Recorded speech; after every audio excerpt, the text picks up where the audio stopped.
contact. And I don't know if you guys have ever been there, but you look down at her face for the first time, or his face if it's a boy, and you start to wonder, when are we going to connect? When are we actually going to see each other's eyes and understand something about each other? When are we going to communicate? But it lasted for a while where she would just lay there, and she would do nothing except, occasionally cry, yelp, eat, the opposite, and then cry again.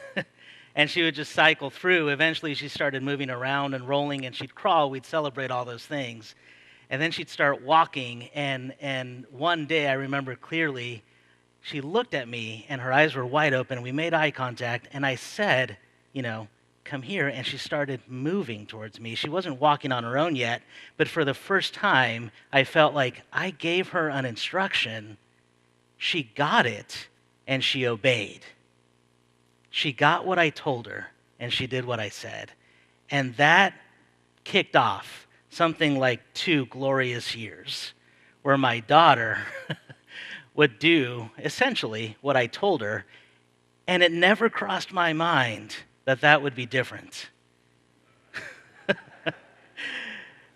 Maybe you've been there, and then that changes, and maybe you remember the exact day. For me, it was on a playground where she was sitting on top of a slide that was way too big for her, where the bottom didn't have that little cushion that those playgrounds have. It was just the tan bark. I think they've gotten rid of that mostly actually nowadays. But back then, they had a bunch of pieces of splintery wood that were supposed to cushion our fall. I don't know if you guys remember that. So they had that then, and I looked up at her, and I said, no, never crossing my mind that she would smirk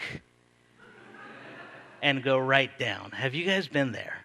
Who remembers that first time where he or she knew what you wanted from them, but they decided against it? Who remembers that?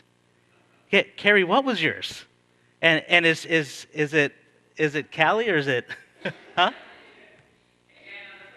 It's a playground, right? Never take your kids to a playground. So the playground is the root of all evil. So what was the deal?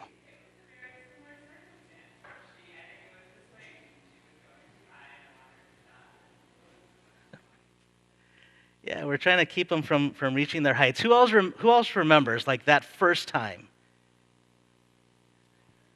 Like that's a memory we put aside long ago. And I started thinking, since then I've been trying to figure out what happened.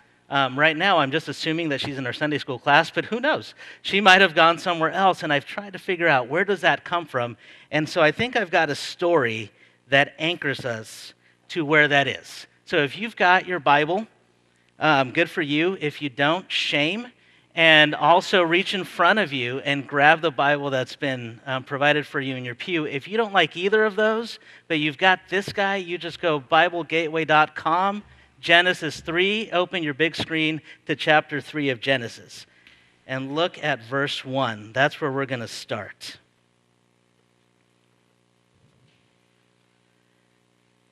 Now the serpent was more crafty than any of the wild animals the Lord God had made. He said to the woman, "Did God really say you must not eat from any tree in the garden?" The woman said to the serpent, "We may eat from the trees in the garden, but God did say you must not eat fruit from the tree that's in the middle of the garden, and you must not touch it or you will die." And right from the start, we see a couple things about this. Let's start from the beginning. There's 2 characters. Who are they? Who are the 2 characters we get in our story?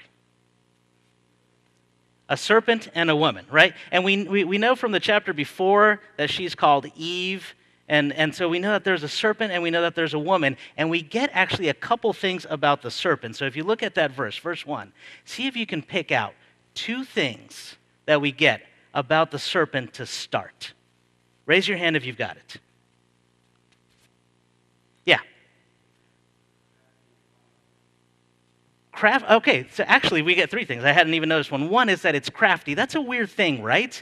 Like that it's a crafty serpent. It's the craftiest of all of them. I start picturing like all these animals being like clever and witty and trying to outsmart each other. The serpent's at the top. The serpent is the craftiest of all of these creatures. We also know that it's a wild animal, I guess to distinguish it from the civilized animals. But we do know that, yes. Because he's so crafty. So crafty, yeah.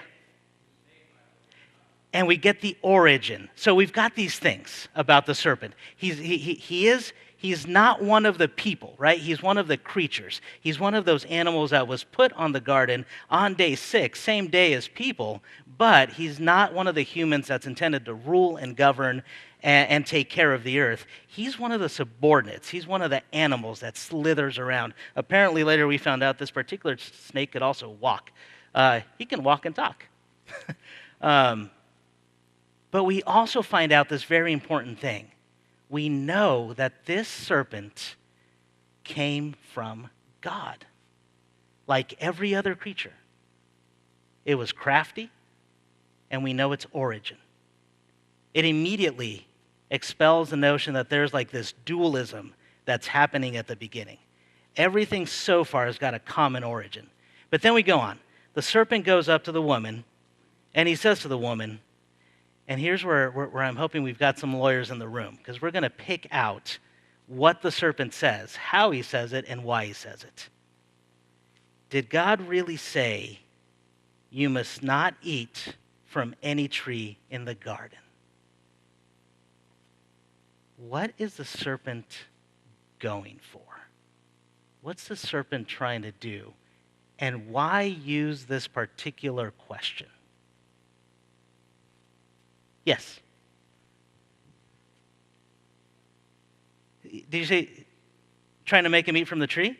Yeah, isn't that super interesting? Because I was reading through this again last night, and I can see that that is like an immediate objective, right? Like the serpent's clearly going for this, and it becomes more and more evident as the conversation goes on, but it doesn't tell me why. Like, what's the serpent get out of Eve eating this fruit? Yeah. Straw man argument. Tell me more about the straw man argument.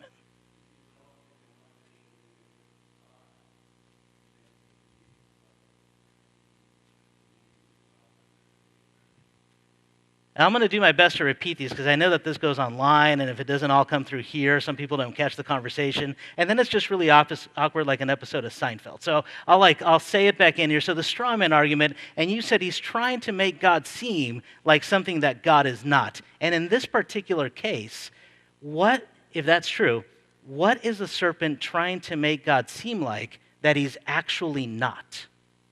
Yes?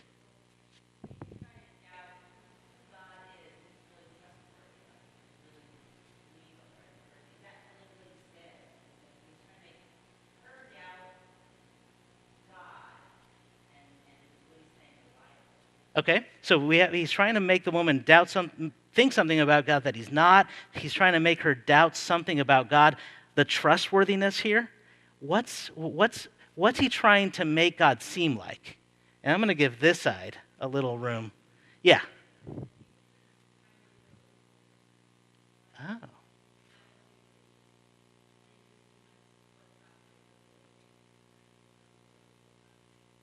This guy is...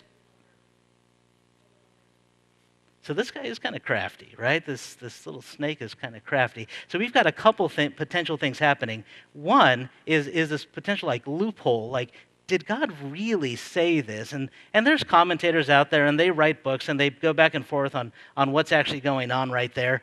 And apparently that word crafty, it's very flexible in Hebrew. It can have a completely like amoral characterization. But there are some points in, for example, Proverbs, where the same word is translated as cunning, clever, witty, shrewd. It's got a positive, it's a commendable thing. But then there's points in Job where it's actually kind of a negative thing. One of Job's friends is characterized that way, and it's a pejorative term. But it's flexible enough so that in this particular story, we're not sure if the cleverness in itself indicates evil, but it at least is trying to like do something to this argument. And we can go back to this. What is the snake trying to portray God as that he actually isn't? What does the serpent focus on? Of all of the instructions that God gave man and woman in chapter 2, what does the snake focus on?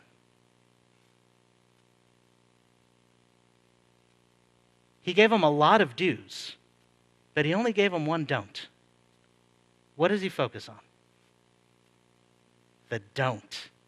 Have you guys ever thought back and in your recollection of people or events and stuff like that, when they're telling you a bunch of things that you can do, and then there's maybe one or two that you can't, what sticks out more in your memory? What do you gravitate to? Bless you.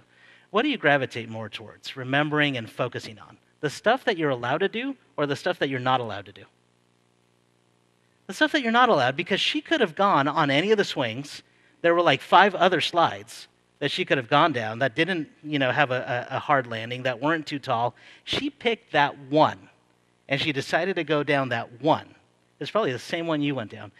That she wasn't supposed to go down. For some reason, the negative, the prohibitions, the limitations, they stick in our minds, right? That's what stands out. No matter how much space we're given, how positive the rest of it is, the prohibition and limitations stick out. So what is the snake trying to say about God to this woman? If we read through Genesis 1 and 2, he provides light, land, water, stars in the sky, animals, a beautiful garden, all this fruit for them to eat from. And he says, it's all yours, except one thing. And the snake is taking a shot at limiting Eve and Adam, in this case, perspective of God, to the negative, even though he is overwhelmingly benevolent. But we have to see if he succeeds. The woman says to the serpent, we may eat from the trees in the garden, but God did say, you may not eat from the tree that is in the middle of the garden, and you must not touch it, or you will die. Does the attempt work? How does Eve reply? She actually says 2 things. But does it work to try to frame God as stingy and greedy and limited? Or does it not work and she still sees God as benevolent and generous? What happens? This one's a little tricky because she does both, right? So does it work?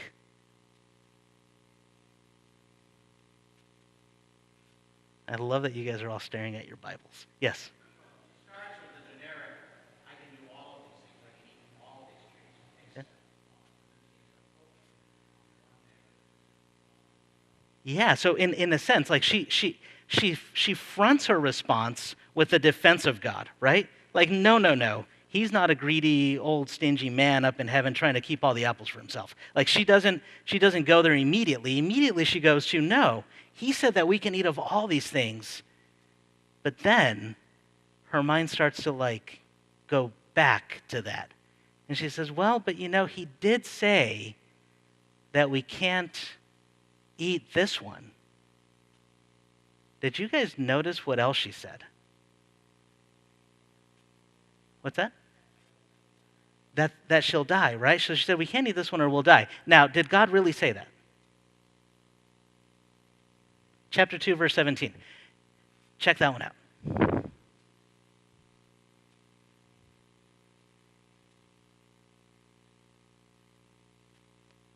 He did, right? You're not in your head. He did say that. Did God say everything that Eve said, though? You just mouthed it. What did she say? Yeah. Did God actually say that they shouldn't touch the fruit of this tree? No. He didn't say that. Isn't that interesting? God's instruction was, you may eat of all of these fruit, of all these trees, eat the fruit, enjoy it, but there's this one tree. It's in the middle.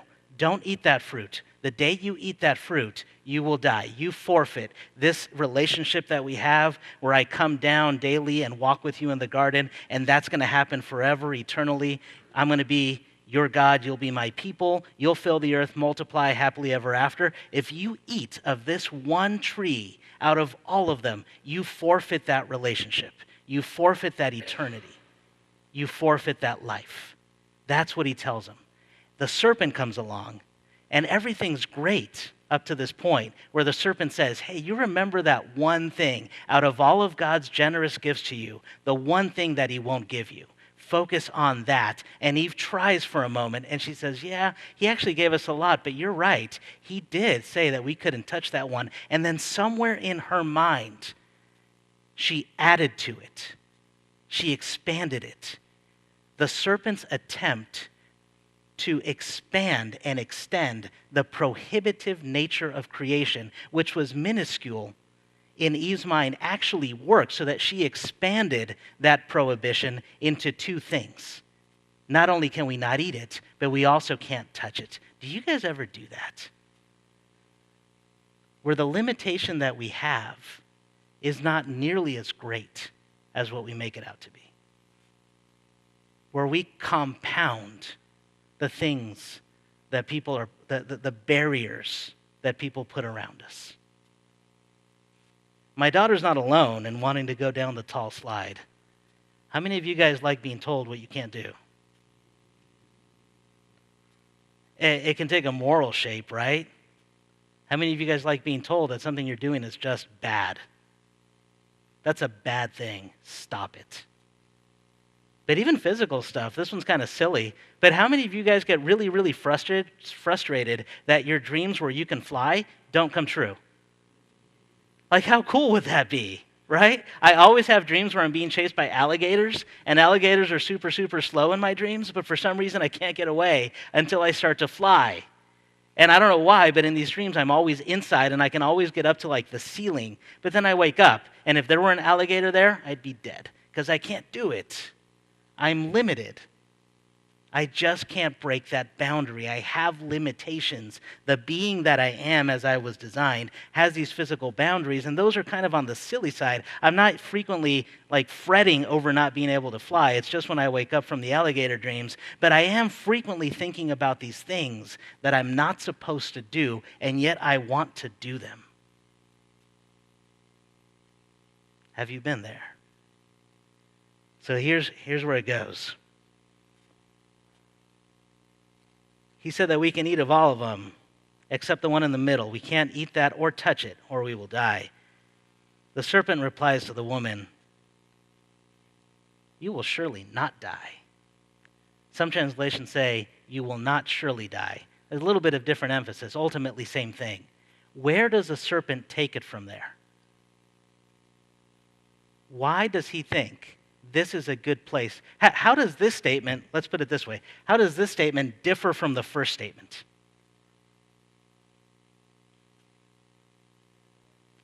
Right. This one, and it's a direct what?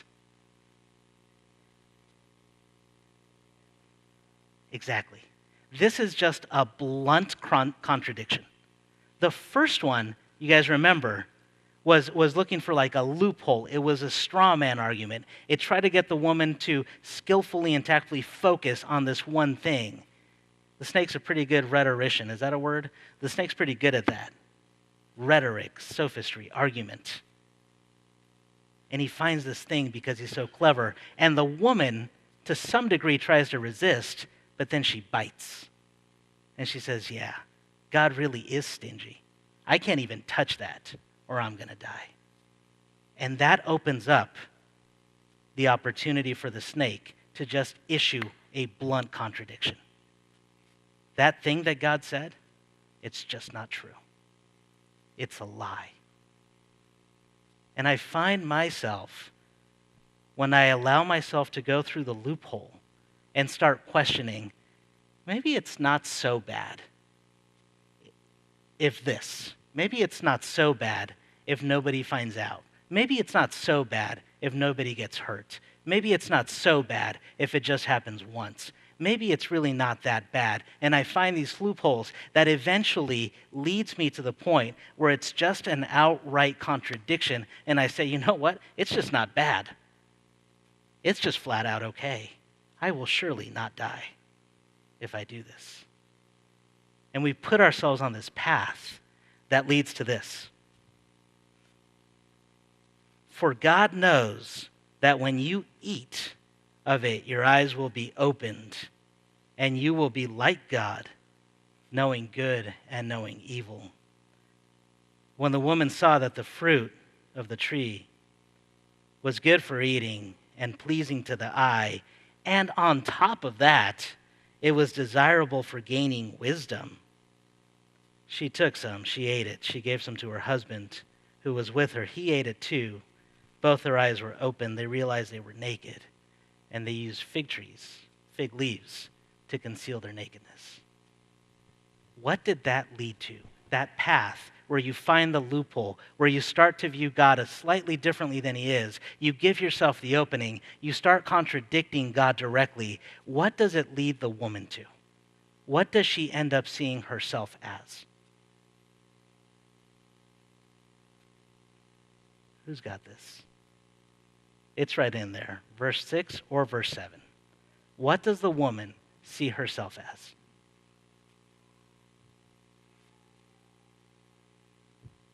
Yeah. I don't know if you guys could hear Wendy whispering silently. The woman sees herself now as her own God. Have you guys been there? Where that slope leads you to the point where what started out as seeing something that was good, it looked great, it tasted great, and heck, there were some other benefits to it, like gaining wisdom. And you take it, even though you know you shouldn't, and you start to build up in your head that it's not so bad, until you reach the point where you think, it's just not bad at all, I surely won't die. And past that, you think, you know what? I can just make this decision for myself. I don't need God's instruction on this. I don't need God's direction on this. I don't need God's parameters on this moral issue. I've got this. This one's mine. I can decide. And on this point, at least, I know better than God. Notice that this was the first theological conversation ever had. This was the first time that God was brought up as a topic. That first conversation about God led to the very first what? Sin. The story of sin is entirely rooted in people's reversal of this relationship, of people subverting the place of God and putting themselves there in his stead. And that is why my daughter smirks at me and goes down the slide that she shouldn't go down. That is why I smirk at God and I go down all these slides that I shouldn't go down. That is why eventually, because people took themselves, put them above God, because they were dissatisfied with the status of their creation, with their place in the creative order, that is why eventually God decided that he would do the opposite. That he would leave where he was, a place that he deserved, take on flesh and come be a man and show us how it should be done. The salvation narrative, if you look at it, is an actual inversion of that original sin story. But that's not the only moment where that happens. We get moments ourselves where we can lean into that sort of a response to our typical notion that we are our own gods. In fact, we get one every Sunday. We call it worship. Can you or I walk into a sanctuary and worship a God when we stubbornly maintain that we are our own gods? You just can't do it. It doesn't work that way. If you are worshiping God, it's because you are acknowledging that he's God and we're not. That's the way that works. Every Sunday is this amazing opportunity to subject our will to the will of God and reorder things the way that they were intended to be. And at least in that practice, that activity, that spiritual discipline, we find ourselves back in the right relationship with God. Have you ever been in that moment where you're worshiping with all your heart, soul, mind, and strength, and like a weight lifts off of your shoulders? Where you're suddenly not burdened with feeling like you have to be your own God. But I also miss that opportunity. I miss it a lot when I don't do that.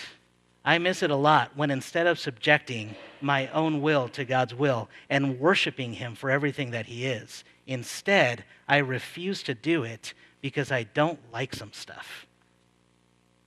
I refuse to do it because I don't like the seating, the sermon style, the preaching style, the projection, the bulletins, the worship, the music, the instruments, all of these things that build up my sense that I am at the top of this thing. This sense that started in Genesis 3 and extended all the way to a playground about 7 years ago, and that extends to every day of my life, including Sunday mornings when I enter a sanctuary to worship the creator of everything. And I decide that I'm not going to do it fully because there's something that just doesn't suit my taste. Have you been there? And I miss that moment where I'm back where God wanted me to be all along. And I just can't keep doing that. I have to stop.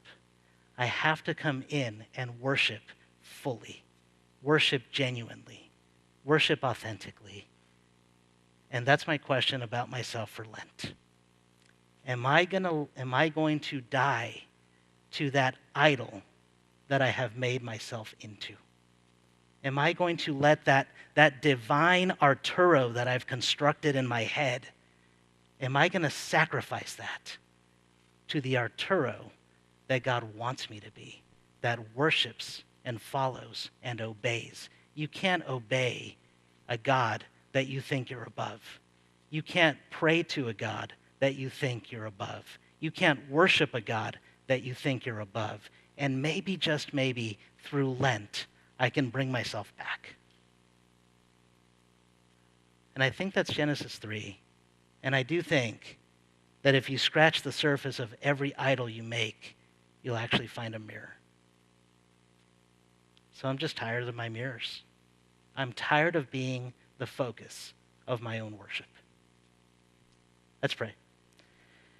God, thank you so much for giving us stories that are thousands of years old, and yet they're all about us. Thank you for stories that reveal the way that you work and the way that we work. Thank you for stories that are just interesting and entertaining and enjoyable to go through. Thank you for being a God that opens his arms, his doors, his heart, no matter how often we refuse to worship. Thank you for making us the way we are. Help us to be that. And thank you for being exactly the way you are. Guys, open up your hymnals and let's sing hymn 78 together.